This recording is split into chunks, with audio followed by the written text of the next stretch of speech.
guys, Summer Pick Farms. How are you guys doing today? Well, as you can see, I'm in the high tunnel today. Right now, I've got everything in the ground currently, so I don't really have any side projects to work on that we can talk about or show anything. So I thought I'd just kind of take you around real quick and show you what's going on this week.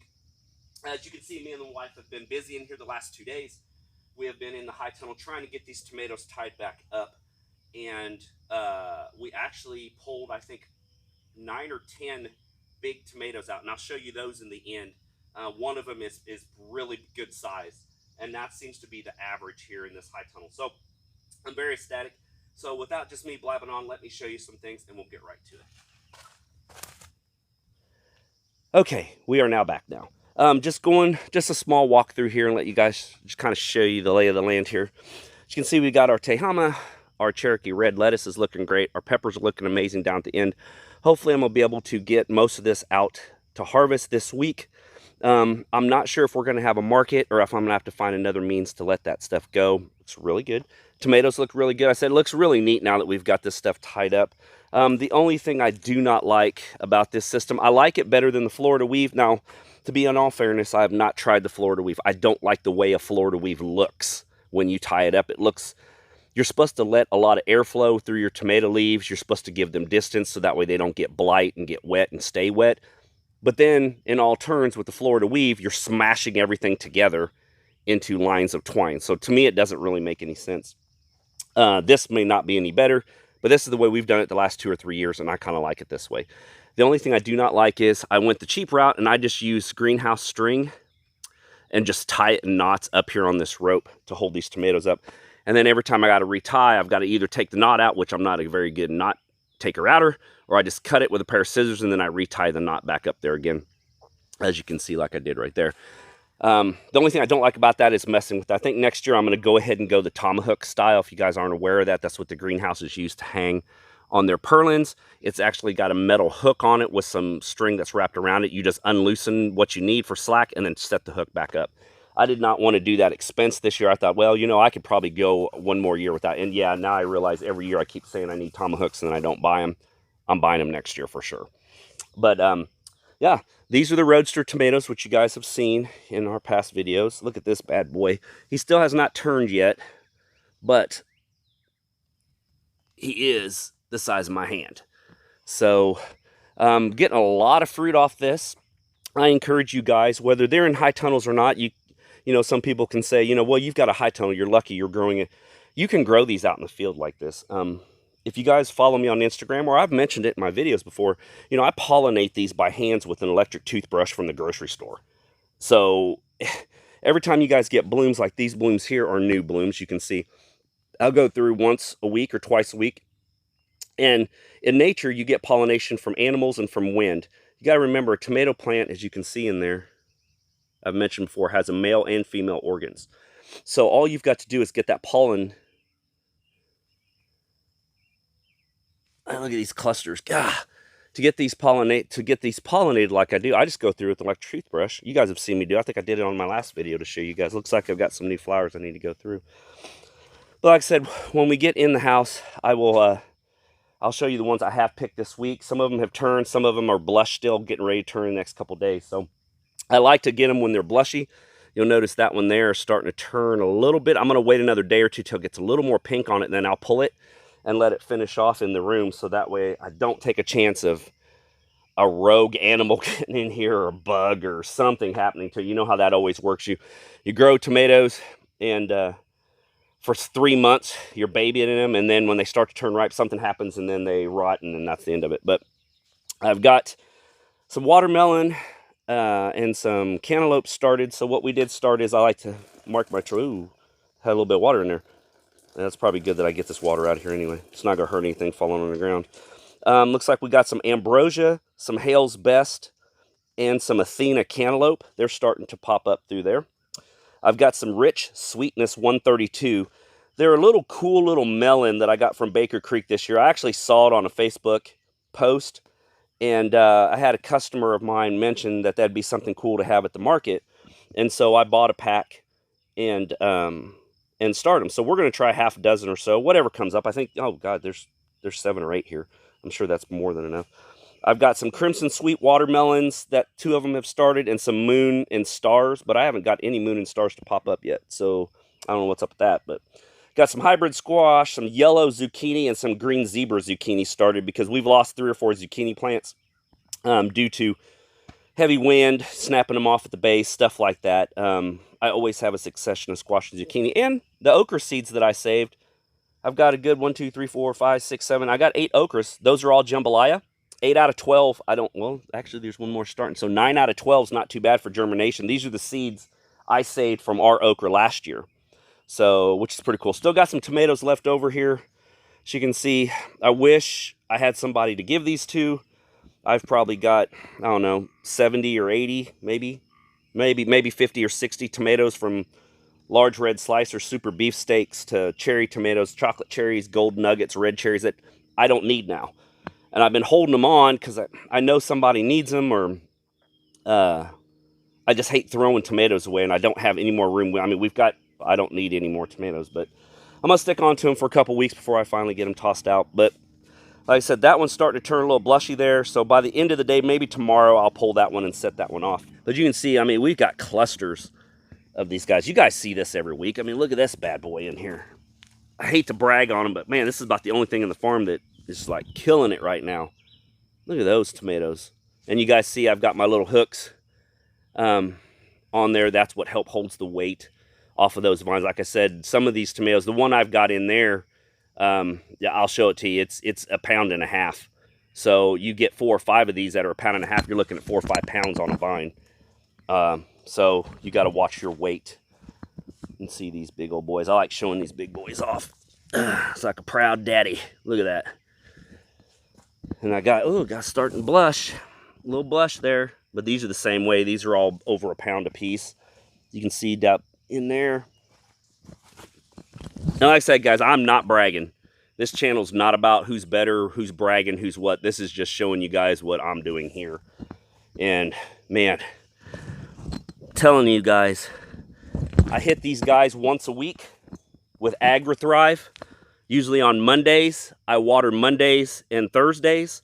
Mondays I hit it with AgriThrive, and Thursdays I hit it with just water through my drip system. You can see all the blushing tomatoes. I mean, these things are awesome. I am so happy to see this. But anyway, guys, we are going to walk up to the upper garden. Well, no, you know what? Let's go outside and take a look. Well, as you can see, some things have changed here. I think last week we did have all the peppers in, so they're taking off really good. Haven't had any problems with those. Everything looks good. The onions look really, really good. I'm very happy about the onions because this is the first year we started onions by seed, not by sets. I started them in seed trays in December down in the basement, and I've got half a row of red, half a row of yellow. I don't know. I don't remember. I'd have to look at Johnny's and see what seeds they are, actually. If you guys are interested, leave a comment and I'll look them up. But they're we've lost a couple, but I mean, they're doing good. We had that water fiasco, if you guys remember my last video, where I left the sprinkler system on for 10 hours. They got a little wet. Some of them got a little yellowed out. Some of them made it through. Some of them died. So I pulled the ones that did die. Like you'll see, there's a spot there and a spot there. The water tends to pool in this area right here. So, but they have done good. I could either A, pull them up and have green onions, or B, you can what is this? Looks like some type of caterpillar's eating my onions. Huh. I'm gonna have to take care of that business pretty quick. There's a lot of them. You see them? Let's see if we can zoom in on that dude. I don't know what that is, but I'm gonna have to go through here and get rid of some of these boys. I see them on some of them. So Tehama looks good. You can see that's looking good. Tehama looks really good there. And then that red Cherokee. And these are all from Haas Tools. This is from Haas Tools too, and I can't remember the name of that lettuce now. But it's really not taking off very well. It's been in the ground as long as that Tehama had. Well, maybe the Tehama looks like it took off more because it's green versus red. But anyway, as you can see, I built a bed for my wife here. And by no means am I showing off our wealth by showing all of the 2x8 by 10s that I've got here, but this is all stuff that I've had scrapped out for 3 or 4 years now for other projects we had. And I decided, she was asking me about growing a strawberry patch or an herb bed or something like that here in a garden. So we decided we're going to put some strawberries in here. We've got, I don't know, half a dozen strawberry plants, and she wants a good place to put them that we can just keep them yearly. So I need to go get some compost so we can fill this up. It's probably going to take 2-3 yards of compost to fill this up. But I got this little bed made for her. And if she decides to put herbs in it, that's fine. If she decides to put flowers in it, that's also fine. It's not a big deal. And then we made this little bench in this little deck area. As you can see, it's a little raised deck area. It's nothing special, just I've got a little pot here, a little grow bag with some oregano in it. It's just got a little desk and a little chair that we made to put in here just so you could sit down, kind of read a book, make videos, whatever you want to do. You're sitting in the garden. It's kind of nice just kind of sitting and reflecting, maybe reading. My son used to sit out here in this tree and read a book. But everything else is looking good. Back there, I think what we've decided to do is, you can see the stump here where that apple tree was. I think it's gone crazy getting new sprouts. This tree hasn't grown in 10 years, and now all of a sudden I cut it down, now it wants to grow. So I'm going to go through with the saw and kind of scalp all this out. And what I think I want to do is I want to make a bench or a chair that you can kind of sit in and maybe paint it some cool, funky colors. Just something cool, have a little splash of color in the garden. And then on this bed here, how I separated 30-foot beds here like this, I'm thinking about making like a white gravel walkway here or something, or mulch or something, and come around the same area so this center section can actually be where you can walk to that little bench area and then be able to walk around to each one of these beds. And in this area this year, what we're going to do is we're going to split this area in half. And I think we're going to put half a dozen watermelon on that side and maybe half a dozen cantaloupe on this side. She's wanting us to have cantaloupe and watermelon to eat. We did pretty decent last year. You knew we grew that big old patch up there on the hill. You can see that the weather we're supposed to have had a pretty bad storm about 4:30, 5 o'clock this morning rolling. We had 70-mile-an-hour winds, so I'm kind of walking this for the first time this morning to see if we've got any plant damage, which we do not, so which is good. High tunnel looks great. I'm going to walk up and look at the zucchini and squash. Those are the ones that get blown around a lot. So we'll see what's going on with that. But, see, I get sidetracked. We had the watermelon and cantaloupe growing over there, and we grew, I think there was 50 watermelon and 50 cantaloupe over there, and we sold them all. But man, you've got to grow something for 6 months to make back, you know, $400 or $500, and to me that's not a good investment. That's tying up land that I could be growing sweet corn on, or lettuce or zucchini or squash. So this year I decided we were not going to do any watermelon and cantaloupe for sale. We would do it personally for our own garden, but we were not going to do any for sale. So she was kind of upset about that. So I was going to put sweet corn over there just for us, because we don't sell corn either, because you guys know, especially here in Kansas, everybody grows sweet corn. You can basically go to any small town or any intersection in our large town, somebody's selling a truckload of corn for 99 cents a dozen. Man, you can't grow corn for $1 a dozen or $2 a dozen or $3 a dozen. If you charge $5 a dozen, you'd maybe break even. But people don't understand that, because you can go to the store and get it for, you know, 6 ears for 99 cents. Why can't you sell it for the same price? Well, people don't understand. When you're market gardening, you know, I've got 6 months invested in something. I've got time, labor. If I charge $20 a dozen for something, it's still probably not enough money. But anyway, that's not why we do it. Let me get this turned around. So looks like the squash came out okay. Everything looks good. Looks like we got a couple more. We've been harvesting, as you guys can see, the patty pan squash there. And there's one right there. I don't want to walk in there because it's super muddy, and I don't want to track tracks through my garden. I know that sounds weird, but looks like we've got numerous patty pans there we can harvest. We've lost, I don't know, probably 1, 2, 3, 4, maybe 4 squash plants, but that's why I have squash plants growing in trace, because what I do is once one dies, I don't even give it a chance to die. If it looks like it's going to die, I pull it out of the ground, I burn it, or throw it in the trash can. I don't put it in the compost. You don't want to ever do that with squash and zucchini or tomatoes. You put it, throw it in the trash, or throw it in a burn pile or something like that, because they harbor too many pests and diseases, and you don't want that back into your soil. So we've got another succession of 6 or 8 squash yellow straight necks here.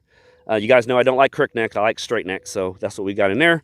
You know, they're baby cucumbers. You can see in a week how long they've grown already. Even some of these smaller ones that I thought we were gonna have issue with have started to find the trellis already. So just give it a little bit of time, and we'll be having cucumbers here in about 30 days or so, I would assume, by the look of this growth. You can see some of those guys over there look really good. Let's walk up and look at the zucchini. Look at all the little flowers. We've harvested, I don't know, probably 2 dozen zucchini this week. As you can see, I got 2 more right there we need to get picked up. So, but we've got the green zebra, which is a striped zucchini. See if I can, there's one right there, you guys can see. It's very pretty. We ate one of those the other night, grilled some on the grill. And it's very good tasting. So you can't tell the difference between it and a regular zucchini. It's just got green stripes on it. Something cool that I saw from Haas Tools this year. And I wanted to throw a little color. You know how I like color and splash on the farm market table. So I want to get a little color and splash in. So that's what I did. You can see those. And then we just got the standard, I think it's Black Magic or Black Beauty. Black Beauty, I think is what they are, just standard green zucchinis. So, you know, you guys saw the video where I told you we had the trellis up. I didn't show that video, but we did have the trellis up. And so these guys are catching on now, so which is good. I think I a little overestimated the space here. I think this space is like 3.5 foot, 4 foot. I don't think that's going to be enough space. Once these things start bringing it, I think we're going to have a very slim walkway. Especially this one right here can't be more than 3 foot. My wife, we started putting the trellis up. She's like, that's a little close, don't you think? I was like, yeah, I think I tried to pack as many tomatoes in here. Like I said, you know, we have these super beefsteaks in here. I think we've got 70 or 75 super beefsteaks in here. Yeah. So this is looking really good. I like the landscaping fabric on here. It keeps the weeds down. I know it's a lot of plastic. A lot of people get on to me about using so much plastic and drip, using so much plastic in the garden. But it's a tool. It's not something, this landscaping fabric is like 5 to 7 year landscaping fabric. It overstays the winter. I can pull it back up. I roll it back up. I put it in my basement, and then the next year I roll it out, and then I put it back where I need to use it again. It's not something I throw away on a yearly basis. So it suits us great. It keeps the weeds out. And it looks nice and neat when you go to harvest, and it looks nice and neat from the road. What I like is, you know, like I've said it before, you know, this is a working farm. This is my full-time job. My wife has a full-time job in a doctor's office. But my job now is to do market gardening. We're trying to get this to take off in the next 2 or 3 years. So I was watching my friend Lauren. Her channel is Berkeley Farms. You guys should go check her out. She's out of Central Arkansas. She's a nurse, and her husband's a fireman. And they are starting to get into the market gardening scene this year. And they just got their high tunnel up. And I was watching her video this morning. She was selling cucumbers. And she was asking somebody about totes that you use to harvest with. And I was messaging her on Instagram, and we were talking, and I told her what I used. I just thought maybe some of you guys might be interested in seeing what we use also. And you guys could use it for your gardens. You don't have to use it for a market garden. You can use it just for a regular garden. But yeah, what we use, and I know if you guys are farmers or in the farm industry or anything, you guys have seen these. These come from Tractor Supply. They are pretty little colored totes. And you get them, I think there's a 5-gallon, 10-gallon, 20-gallon, 50-gallon. I'm not sure what this big boy is here. It is from Tough Stuff Products. It says 60 liters. So whatever 60 liters comes out to, I would assume that's probably about 25 gallons, I would assume. I mean, it's pretty big tote. They're pretty indestructible. The only reason why I threw these on the floor, guys, is because I got to wash them. So that's the only reason why my produce totes are on the floor right now. But yeah, you can get them in different colors, different styles. Like I've got green. My wife's favorite color is orange. My favorite color is anything. So, you know, and I've got these cool little baskets that we're using as strainer baskets. Like if you want to go out and just pick a handful of cucumbers and you don't want to take this big old tote with you, because you can see this, definitely the size difference of the totes. You can grab these little dudes, stick them right into the wash sink, wash everything out, take them inside, and then come back out and wash these and sanitize these. But here's the tomatoes we have picked this week. So we've got probably, what, 5, 6, maybe a dozen and a half, 2 dozen, probably 2 dozen tomatoes. But look at this bad boy right here. This is a Grand Marshal.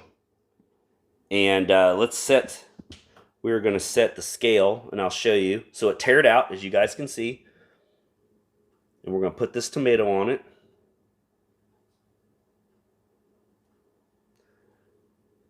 It was 1.40 at the beginning of the week. So now it is 1.33 pounds. So it's lost a little bit of weight sitting out here, greening up in the sun. Ripening out in the sun. So that tells you what the sun has took out of this and moisture. But that is a 1.3 pound tomato right now, a slicing tomato. And I've got these two and this bad boy right here. Let's see what this bad boy weighs. As you can see, it's zeroed out again. 1.16 pounds.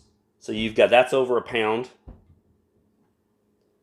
14.2 ounces. 14.4 ounces. Let's see what this big one over here is. Almost 15.9 ounces, almost a pound.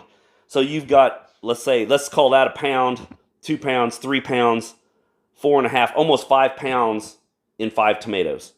So we're averaging almost a pound per tomato on these good slicers. Now we do have some of these smaller ones. Of course, these are like 10 ounces. So I say smaller ones, but 10 ounce tomato is pretty good for like something you would see in the grocery store. Probably around here, our average size of tomato is about this size, is what we see in our grocery stores. And that still is almost 6 ounces, 5.5 ounces. So that's probably about what you get for 3 of these for 99 cents at our local grocery store. So yeah, these bad boys, and I've got a tunnel full of these big boys here. So I am ecstatic about this year's tomato growing season. But anyway, guys, that's where I'm going to leave the video. Short and sweet, I know. Anyway, guys, be safe. I'll talk to you guys next week. God bless.